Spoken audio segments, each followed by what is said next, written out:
اس وقت جو کہانی آپ کو سنانے جا رہا ہوں یہ رنگ پور کے ایک مولوی کی سچی آبیتی ہے جو نادیدہ قوتوں کے بے رحم انتقام کا نشانہ بن گیا۔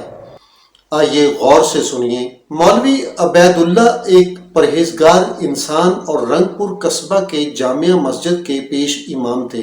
رنگ پور کے نواح میں واقع اسلام نگر گاؤں میں رہائش پذیر رئیس افتخار احمد سے ان کی اچھی خاصی دوستی تھی۔ رئیس افتخار ان کا بہت احترام کرتا اور اکثر مختلف مسائل پر ان سے علمی باتیں جان کر اپنی تشنگی دور کرتا۔ رئیس افتخار گاہے بگاہے مولوی صاحب کی مالی مدد بھی کرتا، اس لیے جب بھی انہیں بلاتا مولوی صاحب خوشی خوشی ان کے گھر آتے۔ آج بھی مولوی صاحب سپہر سے رئیس افتخار کے گھر پر موجود تھے۔ مختلف موضوعات پر دونوں کی گفتگو اتنی طویل ہوگی کہ انہیں وقت کے گزرنے کا احساس بھی نہ ہوا۔ حالانکہ مولوی صاحب نے درمیان میں ظہر اور عصر کی نمازیں بھی ادا کیں۔ جب مسجد کے لاؤڈ سپیکر سے مغرب کی اذان فضاؤں میں گونجی تو مولوی صاحب نے نماز کی ادائیگی کے بعد رئیس سے جانے کی اجازت مانگی۔ رئیس افتخار نے اعتراض نہ کیا، مگر نماز مغرب کے بعد وہ دوبارہ باتوں میں اس قدر مشغول ہو گئے کہ عشاء کی اذان نے مولوی صاحب کو جھنجھوڑا۔ چنانچہ مولوی صاحب نے جلدی جلدی واپسی اختیار کرنے کے لیے اپنی موٹر سائیکل سنبھالی۔ اس دوران رئیس افتخار نے مولوی صاحب کی مٹھی میں چند نوٹ تھمائے تو انہوں نے شکریہ کے ساتھ جیب میں ڈال لیے۔ اسلام نگر سے رنگ پور 8 کلومیٹر کی مسافت پر تھا اور رنگ پور سے تقریباً 3 کلومیٹر پہلے راستے کے دونوں اطراف درختوں کا ایک جنگل نما جھنڈ تھا، جہاں اکثر رات کے اوقات میں جنگلی جانور گھومتے، اس لیے یہاں سے نہایت احتیاط اور چوکسی سے گزرا جاتا تھا۔ اسلام نگر اور رنگ پور کو ملانے والا یہ واحد راستہ تھا، ورنہ مولوی صاحب اس پر سفر کرنے کے حق میں نہ تھے۔ کچھ عرصہ قبل رات کے وقت ایک جوڑا سائیکل پر یہاں سے گزر رہا تھا کہ کسی جنگلی جانور نے اچانک ان پر حملہ کر دیا، جس کے نتیجہ میں وہ شدید زخمی ہو گئے۔ بعد ازاں عورت زخموں کی تاب نہ لا کر دم توڑ گئی، جبکہ مرد عمر بھر کے لیے اپاہج ہو گیا۔ جھنڈ کے قریب پہنچتے ہی مولوی صاحب نے موٹر سائیکل کی رفتار کم کر لی تاکہ کسی ناگہانی صورتحال پر قابو پایا جا سکے۔ جھنڈ میں داخل ہوتے ہی وہ مزید چوکس ہو گئے۔ جو ہی وہ جھنڈ کے عین وسط میں پہنچے انہیں چند بھیڑیے نما خوفناک جانور دکھائی دیے۔ مولوی صاحب موٹر سائیکل روک کر نیچے اتر آئے اور 3-4 بڑے بڑے پتھر ڈھونڈ کر ہاتھوں میں لے لیے تاکہ بوقت ضرورت کام میں لا سکیں۔ جب وہ قریب پہنچے تو ان میں سے ایک نے مولوی صاحب کی جانب رخ کر لیا۔ مولوی صاحب نے خطرہ بھانپتے ہی وہ پتھر باری باری پوری قوت سے اس کی جانب پھینکے، جن میں ایک پتھر نے اسے قاری ضرب لگائی اور وہ خوفناک انداز میں چیختے دھاڑتے جھنڈ میں گم ہو گیا۔ مولوی صاحب نے موٹر سائیکل سنبھالی اور اپنا راستہ لیا۔ تمام گھر والے مولوی صاحب کا شدت سے انتظار کر رہے تھے۔ مولوی صاحب نماز عشاء ادا کرنے کے بعد کھانے میں مصروف ہو گئے۔ گھر والوں کے ساتھ مختصر گپ شپ کے بعد وہ سونے کے لیے چلے گئے، کیونکہ انہیں فجر کی اذان اور نماز کی امامت کے لیے وقت پر مسجد پہنچنا تھا۔ مولوی صاحب کی 2 بیٹیاں تھیں جو مقامی اسکول میں پڑھتی تھیں۔ تھکاوٹ کے باعث مولوی صاحب کو جلد نیند نے آ لیا اور ان کے خراٹے فراٹے بھرتی گاڑی کی طرح فضا میں گونجنے لگے۔ نہ جانے رات کا کون سا عمل تھا کہ دروازے پر زوردار دستک سے وہ ہڑبڑا کر اٹھ گئے اور نیم خوابی میں چلتے دروازے تک پہنچے۔ انہوں نے آنکھیں ملتے ہوئے دروازہ کھولا تو انہیں گلی کے اندھیرے میں 2 اجنبی افراد نظر آئے۔ فرمائیے کیا مسئلہ ہے؟ مولوی صاحب نے ناگواری اور اکتاہٹ کے انداز میں پوچھا، جس پر وہ یک زبان بولے، مولوی صاحب ایک جنازہ پڑھانے کے لیے آپ کو لینے آئے ہیں۔ اس وقت مولوی صاحب نے کلائی پر بندھی گھڑی پر وقت دیکھا تو رات کے تقریباً 2:45 بج رہے تھے۔ جی ہاں، میت کو ابھی دفنانا ہے، ان میں سے ایک نے جواب دیا۔ بہتر ہے نماز فجر کے بعد کا وقت رکھ لیں، مجھے ایڈریس بتا دیں، میں وہاں پہنچ جاؤں گا۔ مولوی صاحب نے تجویز دی تو دونوں نے اسے رد کر دیا۔ ایسا نہیں ہو سکتا جناب۔ کیوں؟ مولوی صاحب نے حیرت سے دریافت کیا۔ مرنے والے کا قتل ہوا ہے، ظالم قاتل نے اس کی کھوپڑی اڑا دی ہے۔ صبح کی روشنی میں لوگ یہ بھیانک منظر دیکھ نہیں پائیں گے، اس لیے سردار نے میت کو ابھی دفنانے کا فیصلہ کیا ہے۔ ایک اجنبی نے وضاحت کی۔ کون سردار؟ سردار کے نام پر مولوی صاحب نے پوچھا۔ ہمارے قبیلے کے سردار۔ ہمارا قبیلہ گاؤں سے باہر مشرق میں آباد ہے۔ اجنبی نے مولوی صاحب کو مطمئن کرنے کی کوشش کی۔ جنازہ بھی ادھر پڑھانا ہے؟ مولوی صاحب نے دوبارہ پوچھا تو دونوں یک زبان بولے، جی ہاں۔ سواری کا انتظام ہے، آپ بے فکر رہیں اور چلنے کی تیاری کریں۔ مولوی صاحب انتظار کا کہہ کر واپس چلے گئے۔ کچھ دیر انتظار کے بعد وہ باہر نکلے اور ان کے ساتھ چلنے لگے۔ بہتر تھا صبح کا وقت رکھ لیتے، خیر پھر بھی مولوی صاحب بڑبڑانے کے انداز میں بولے، آپ فکر نہ کریں، جنازہ پڑھنے والوں کی ایک بڑی تعداد جمع ہے، آپ کی پوری خدمت کی جائے گی۔ ایک اجنبی نے مولوی صاحب کو تسلی دی۔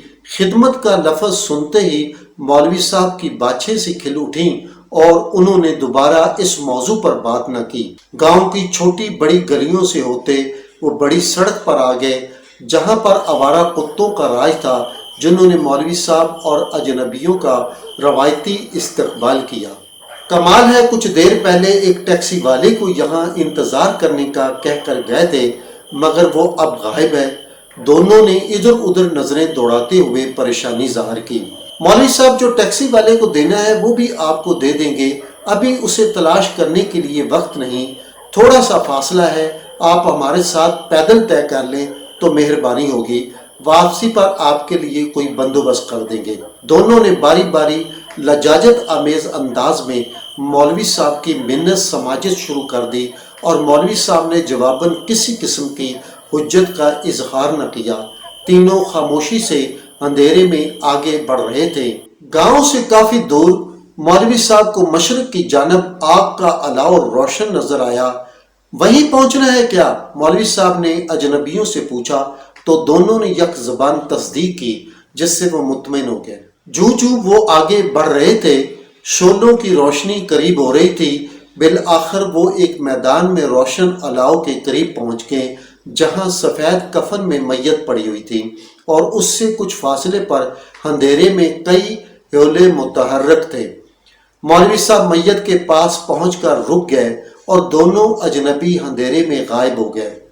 چند منٹ بعد ایک باروب اور کرخت آواز کا حامل شخص نمودار ہوا اور مولوی صاحب سے مخاطب ہوا، مولوی صاحب آپ کا شدت سے انتظار کر رہے ہیں۔ در حقیقت ایک ظالم نے میرے اکلوتے جوان سال بیٹے کو پتھر مار کر قتل کر دیا ہے اور ہمارے قبیلے کا دستور ہے کہ مقتول کی تجہیز و تکفین سے قبل انتقام نہیں لیا جا سکتا، اس لیے جلدی کی معذرت۔ کوئی بات نہیں، کیا آپ کی کسی سے کوئی دشمنی تھی؟ مولوی صاحب نے غیر ضروری طور پر وضاحت طلب کی۔ نہیں، میرا بیٹا اپنے دوستوں کے ہمراہ جھنڈ میں کھیلنے گیا، وہیں پر اچانک کسی ظالم نے اس پر حملہ کیا اور پتھر اس کی پیشانی پھاڑتے ہوئے کھوپڑی میں گھس گیا۔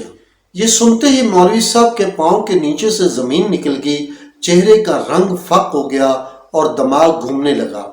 مولوی صاحب کی آنکھوں کے سامنے چند گھنٹے قبل ہونے والے واقعے کے مناظر فلم کی طرح چلنے لگے۔ مولوی صاحب کیا سوچ رہے ہیں؟ جنازہ پڑھانا شروع کریں، ہمیں اس کے بعد انتقام بھی لینا ہے۔ باروب شخص نے مضبوط ہاتھوں کے ساتھ مولوی صاحب کو جھنجھوڑا اور وہ گرتے گرتے سنبھلے۔ مولوی صاحب کو اپنے اوپر خطرے کے بادل منڈلاتے نظر آنے لگے اور انہوں نے فیصلہ کیا کہ جنازہ پڑھاتے ہی وہ یہاں سے غائب ہو جائیں گے۔ جنازہ پڑھاتے ہی مولوی صاحب نے وہاں سے کھسکنے کی کوشش کی تو باروب شخص نے اچانک انہیں روک لیا۔ مولوی صاحب اتنی بھی کیا جلدی ہے، رکو، اپنا معاوضہ تو لیتے جاؤ۔ اسی اثناء میں لاتعداد حیولوں نے میت اور ان کے گرد حصار بنا لیا۔ باروب شخص نے آگے بڑھ کر میت کے منہ سے کفن ہٹایا تو مولوی صاحب کو 440 وولٹ کا کرنٹ لگا۔ وہ کسی انسانی نہیں بھیڑیے نما درندے کی لاش تھی جس کی کھوپڑی بری طرح کچلی ہوئی تھی۔ خوف اور دہشت سے مولوی صاحب کے جسم کا ہر حصہ کانپنے لگا، پسینہ فوارے کی طرح پھوٹنا شروع ہو گیا تھا جس نے آنن فانن ان کے کپڑے گیلے کر دیے تھے۔ مولوی صاحب کی زبان گم، حلق خشک اور دل کی دھڑکن تیز ہو گئی تھی۔ اب مولوی صاحب کو سمجھ آ گئی کہ وہ کوئی مافوق الفطرت مخلوق ہے اور انجانے میں ان سے قتل ہو گیا۔ مولوی صاحب ہیولوں میں راستہ تلاش کرنے لگے جہاں سے وہ فرار ہو سکے، مگر انہیں کامیابی نہ مل سکی۔ وہ بری طرح پھنس چکے تھے۔ مقتول کی میت دفنانے کے لیے لے جائی جا چکی تھی۔ باروب شخص بھی میت کے ساتھ چلا گیا تھا۔ مولوی صاحب اکیلے پر اسرار لوگوں کے حصار میں قید تھے۔